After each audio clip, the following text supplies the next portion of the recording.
When I married Robert 3 years ago, I thought I knew what it meant to blend a family. But no one can ever prepare you for the complexity of stepping into a role you were never born into. I wasn't just becoming a wife, I was becoming a stepmother to his son, Ethan. He was 16 back then, a tall, quiet teenager with sharp brown eyes that often looked past me as if trying to decide whether I was a stranger or someone he could trust. His mother had passed away 2 years before I came into their lives, and the silence in that house was sometimes so heavy that even my footsteps felt too loud. The first months were delicate. I was careful around Ethan, never overstepping, never trying to replace his mom. I cooked meals, asked about school, and offered help with homework, though he rarely accepted. Still, there were moments, tiny ones, that told me he was slowly letting me in. The time he asked me if I could drive him to basketball practice when his dad was busy. The day he came to the kitchen asking if I had any advice on a school project. They were small requests, but to me, they felt like open doors. By the time Ethan turned 19, he had grown into a responsible young man, attending college nearby while working part-time at an auto repair shop. He still came home most weekends, filling the house with energy that reminded me how much I'd come to care for him. If someone had told me 3 years earlier that I'd love him like he was my own son, I might not have believed it. But that's what happened. And yet, I never expected that one rainy afternoon, he'd end up being the one to teach me something about family I hadn't realized before. It was late September when the storm rolled in. The kind of storm that rattled the windows and made the sky so dark it felt like night even in the middle of the day. I was in the laundry room when I noticed water pooling near the back door. The lock had been loose for months, something Robert always said he'd fix but never got around to. Now, with the wind and rain pressing hard against it, the door had given way. Cold water streamed in, soaking the floor, and I panicked.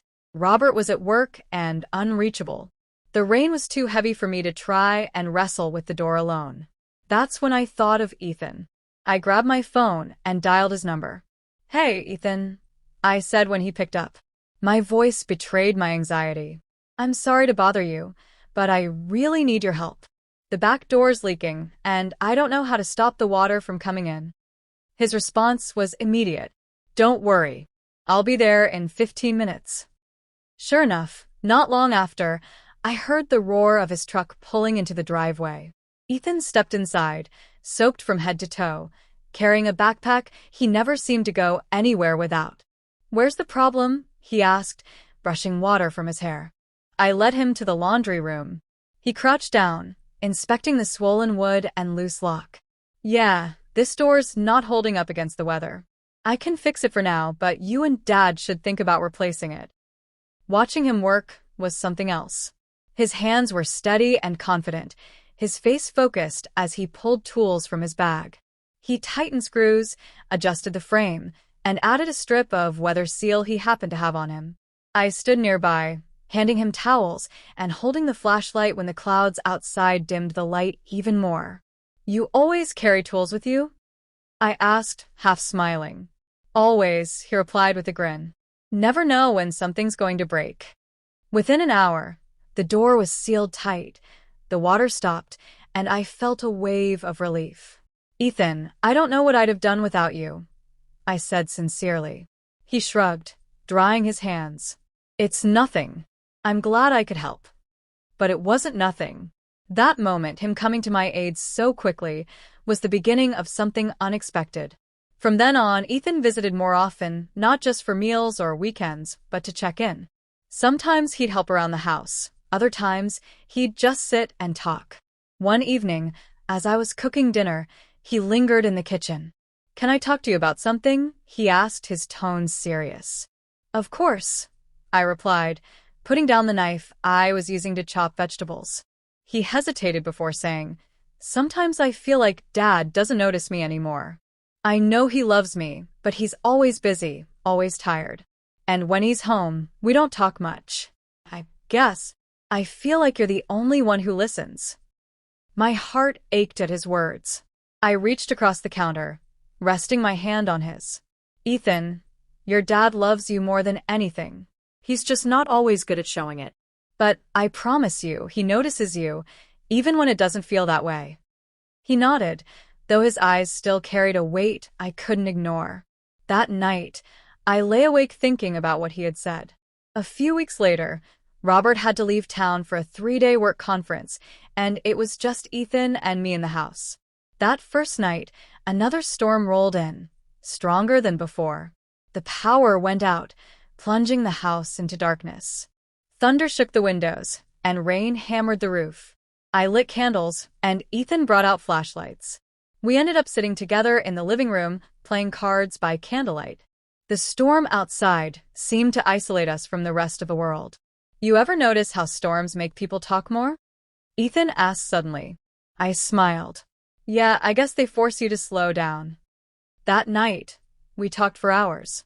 He told me about his mom, about the things he remembered, and the things he wished he hadn't forgotten. I told him stories about my own childhood, about mistakes and lessons learned.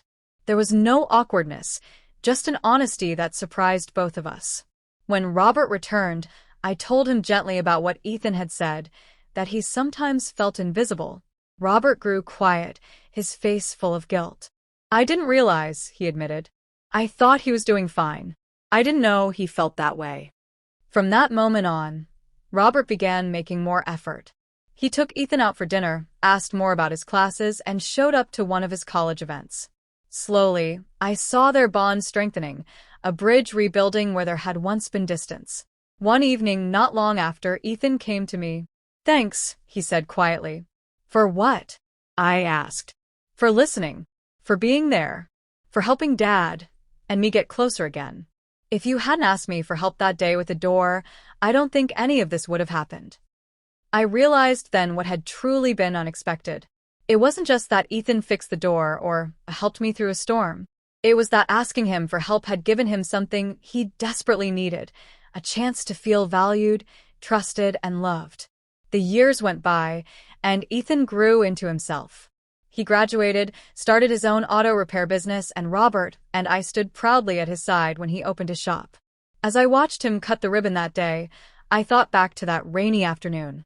All of it, the bond, the trust, the closeness, had started with a simple moment. A broken door, a call for help, and a stepson who showed up without hesitation. I asked my stepson for help. What happened next wasn't just unexpected, it was life-changing.